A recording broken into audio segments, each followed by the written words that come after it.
Ankleshwar NH48 Mulund toll નાકા પર ભૂમાફિયા બેફામ બન્યા। બેરિયર તોડી નાસી જવાના 20 દિવસમાં 4 બનાવ। નેશનલ હાઈવે નંબર 48 પર મુલુંડ ટોલ પ્લાઝા પર બેરિયર તોડી ટ્રક ચાલકો નાસી જવાના મામલામાં પોલીસે સદોષ માનવના પ્રયાસના ગુનો દાખલ કરી તપાસ શરૂ કરી।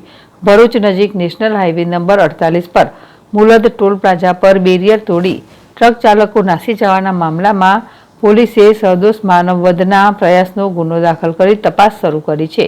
આ સમગ્ર મામલાના સીસીટીવી ફૂટેજ પણ બહાર આવ્યા છે। ભરૂચ ખાન ખનીજ વિભાગ દ્વારા એક તરફ ભૂમાફિયાઓ પર તવાઈ બોલાવવામાં આવી રહી છે તો બીજી તરફ ખનીજ માફિયાઓ જાણે બેફામ બન્યા છે।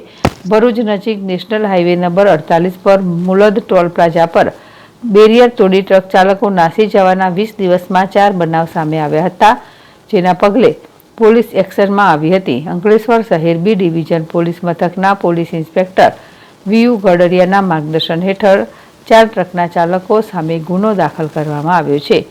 મુલુંડ ટોલ પ્લાઝા પર ઠાકરધણી લખેલી ટ્રકના ચાલકોની માફિયાગીરી સામે આવી હતી, જેમાં એક મહિલા કર્મચારી બેફામ ટ્રક ચાલકોને રોકવા આવી હતી। જોકે ટ્રક ચાલક બેફામ રીતે ટ્રક હંકારી ફરાર થઈ ગયો હતો। આ સમગ્ર ઘટનાના સીસીટીવી ફૂટેજ સામે આવ્યા છે। આ મામલામાં અંકલેશ્વર શહેર બી ડિવિઝન પોલીસે સદોષ માનવવધના પ્રયાસનો ગુનો દાખલ કર્યો છે અને ટ્રક ચાલકોની ધરપકડના ચક્રો ગતિમાન કરવામાં આવ્યા છે।